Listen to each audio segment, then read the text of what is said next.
Assalamualaikum warahmatullahi wabarakatuh. Halo teman-teman semuanya, kembali lagi di video pembelajaran lab akuntansi. Oke, perkenalkan nama aku Irfan Rafaritio. Pada video kali ini, kita akan membahas salah satu soal yang ada di buku Intermediate Accounting, edisi 5 by Kieso, Weigand, dan Warfield. Oke, kita akan menjelaskan pada chapter 6, soal E6.12 tentang cash and receivable. Oke, kita bacakan langsung soalnya. Oke, di soal ini kita diberitahu transaksi dari si Sanford ini ya, teman-teman, Sanford SA. Nah, jadi di sini ada sekitar 6 transaksi dari bulan Juli sampai bulan Desember. Oke, untuk instruksinya itu kita disuruh membuat jurnal-jurnal dalam bentuk jurnal umum ya teman-teman. Jadi dari setiap transaksinya itu kita akan membuat jurnal umumnya. Oke, aku akan bacakan untuk yang tanggal 1 Juli. Jadi si Sanford ini menjual kepada si Ledger. Dia menjual barang ya, barang dagang dia dengan harga jualnya itu 10.000 euro dengan diskon 2/10 net per 60. Nah, si Sanford ini tuh mencatatnya dalam metode bersih ya teman-teman, netnya. Berarti yang kita catat itu bukan yang 10.000, tapi setelah kita kurangin dengan diskonnya itu. Nah, diskonnya itu berapa persen? Diskonnya itu sebesar 2% ya teman-teman. Nah, berarti kita akan mencatat senilai 98% dari 10.000 euro. Oke, kita langsung masuk ke jurnalnya. Oke, teman-teman, jurnal tanggal 1 itu ada akun receivable pada sales revenue sebesar 9.800 euro. Sama-sama 9.800 euro debit dan kredit, teman-teman. Oke, di sini penjelasannya itu angkanya itu dari 10.000 dikali 98%. Berarti itu nilai bersih setelah diskon ya, teman-teman. Oke. Nah, ini untuk penjelasan bawah itu mencari nilai bersih piutang setelah diskon. Begitu teman-teman, mudah dipahami bukan? Nah, oke, kita lanjut ke nomor berikutnya ya teman-teman, transaksi berikutnya. Nah, di transaksi tanggal 5 Juli ini, eh,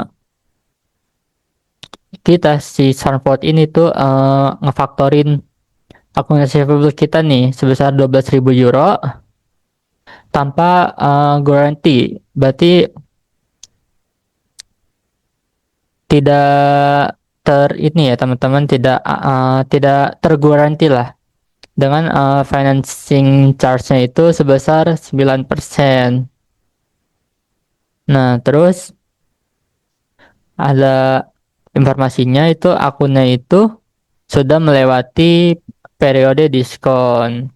Nah, yang berarti buat transaksi ini tuh kita bakal pakai grossnya aja teman-teman. Kita pakai nilai yang 12.000-nya itu aja. Oke, untuk jurnal itu gimana? Kita lihat jurnalnya teman untuk tanggal 5. Oke, untuk jurnal itu cash loss on sales of receivable pada akun receivable. Nah, kenapa kita pakai akun loss on sales of receivable? Nah, di sini ada penjelasannya teman-teman.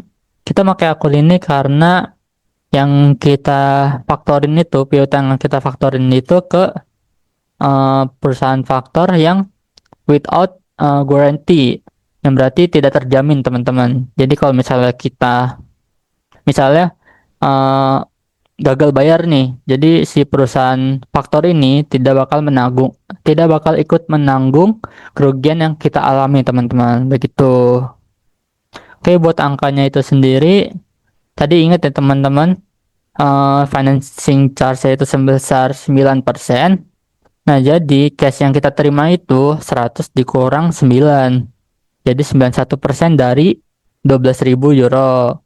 Jadi kita dapatnya itu sebesar 10.920 euro. Terus loss on sales of receivable itu sebesar 1.080 euro dan akun receivable itu sebesar 12.000 euro. Oke, selanjutnya tanggal 9 Juli nih teman-teman. Nah, jadi singkatnya di transaksi ini tuh kita punya akun receivable ya teman-teman sebesar 9.000, tapi beda nih sama yang sebelumnya. Kalau yang sebelumnya itu kita jual. Nah, kalau yang di transaksi ini kita anggap sebagai jaminan teman-teman. Jadi kita punya akun receivable sebesar 9.000 euro, kita jaminin ke si uh, Rather Credit Corp. Berarti kita jaminin ke perusahaan kredit lah teman-teman.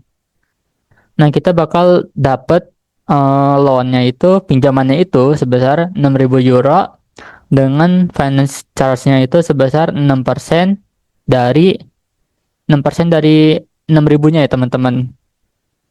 Nah, jadi buat jurnalnya itu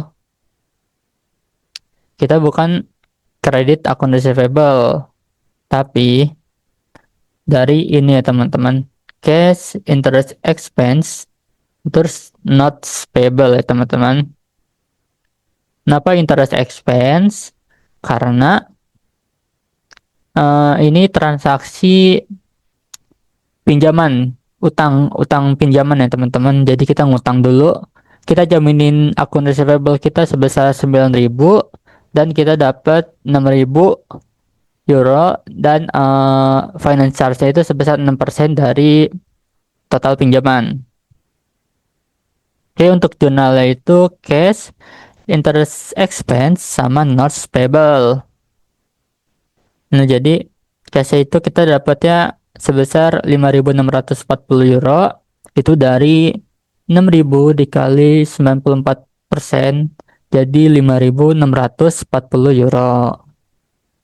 Nah, sini ada penjelasannya teman-teman. Jadi yang 9.000 itu digunakan sebagai jaminan. Dan dia tuh hanya meminjam uang, bukan menjual piutangnya. Begitu teman-teman. Oke, selanjutnya kita masuk ke bulan Desember, tanggal 29. Nah, jadi si Ledger Corporation ini itu masih memberitahu Sanford kalau misalnya tuh dia bangkrut ya teman-teman dan cuman bisa bayar 10% dari piutangnya. Nah, di sini juga dijelasin kalau misalnya kita bakal menggunakan allowance method. Nah, di sini juga ada notes teman-teman. Yang harus pertama kita catat itu uh, receivable yang tidak jadi kita kurangin ya teman-teman. Karena yang tadi di tanggal 1 itu kan kita pakai nilai bersih. Nah, ternyata si ledger ini tuh nggak make diskon kita gitu karena kita udah ngurangin piutang kita, berarti bakal kita naikin lagi teman-teman biar hasilnya itu tetap 10.000 karena dia sudah melewati batas diskon ya teman-teman. Udah melewati periode diskonnya. Oke, untuk yang pertama itu kita buat tanggal 11 Juli. Untuk jurnalnya itu akun receivable pada sales discount forfeit. Kenapa kita pakai sales discount forfeit? Karena yang tadi kita ingat ya teman, karena kita udah nyatet sales revenue itu sebesar 9.800. Nah, sales discount forfeit itu kita bakal menambah sales revenue kita teman-teman. Begitu. Oke, kita bakal nambahin yang 2% itu yang sebelumnya udah kita kurangin. Jadi jurnalnya itu akun receivable pada sales discount forfeit sebesar 200 euro. Oke. Selanjutnya kita buat allowance-nya teman-teman. Oke, jangan lupa si Ledger Corporation ini tuh cuman bisa bayar 10% dari totalnya ya teman-teman. Jadi totalnya itu 10.000 euro, dia cuma bisa bayar 10%. Yang berarti dia cuma bisa bayar 1.000 ya teman-teman. Nah, kita bakal membuat jurnal untuk pencadangannya ya teman-teman. Nah, jadi untuk jurnalnya itu kita menggunakan metode allowance, maka jurnalnya itu allowance for doubtful account sebesar 9.000 sama akun receivable sebesar 9.000. Jadi ini sisa piutang yang tidak mampu dibayar sama si Ledger Corporation. Jadi kenapa ini ada di kredit? Yang berarti kita udah menghapus piutangnya teman-teman. Kita udah nganggep si Ledger Corporation ini udah nggak mampu lah ngebayar piutang kita. Jadi kita hapus aja gitu. Oke, yang terakhir tanggal 31 Desember. Oke, di sini eh, si Sanford itu mengecek ulang lah note receivable kita yang punya carrying value-nya itu sebesar 350 euro. Awalnya tuh 350 ribu euro. Nah, ternyata pas kita cek dengan nilai saat ini, present value-nya itu, nah notes receivable itu cuma bernilai 275 ribu euro. Nah, berarti nih notes receivable kita tuh mengalami penurunan ya teman-teman atau impairment. Nah, karena mengalami penurunan, maka kita juga harus mencatat kerugiannya teman-teman. Nah, untuk mencatat kerugiannya itu, jurnalnya itu bad debt expense pada allowance for doubtful account sebesar 75.000 euro. Itu dari 350.000 dikurang 275.000 euro. Hasilnya tuh 75.000 euro. Oke. Nah, jadi nih penjelasannya itu piutang itu mengalami penurunan nilai, maka kerugian yang terjadi itu harus dicatat ya teman-teman. Oke, untuk total dari debit dan kreditnya itu sebesar 112.000 euro. Oke, sekian pembahasan kita untuk soal E6.12. Jika teman-teman ada yang masih dibingungkan atau ada yang masih bingung tentang cash and receivable di chapter 6 ini, mungkin teman-teman bisa tinggalkan komen lah teman-teman di video ini. Oke, semoga video pembelajaran kita hari ini akan bermanfaat untuk teman-teman semua dan teman-teman bisa memahami lebih lanjut tentang receivable ya teman-teman. Ada berapa metodenya, ada berapa cara untuk ganti piutang menjadi hal lainnya, misal kayak penjualan, begitu teman-teman. Oke, terima kasih teman-teman yang sudah menonton sampai sekarang. Eh, ko- kalau ada kalau ada perkataan atau perbuatan yang sekiranya salah, mohon maafkan saya. Terima kasih. Wassalamualaikum warahmatullahi wabarakatuh. Oke teman-teman, sampai jumpa di video selanjutnya.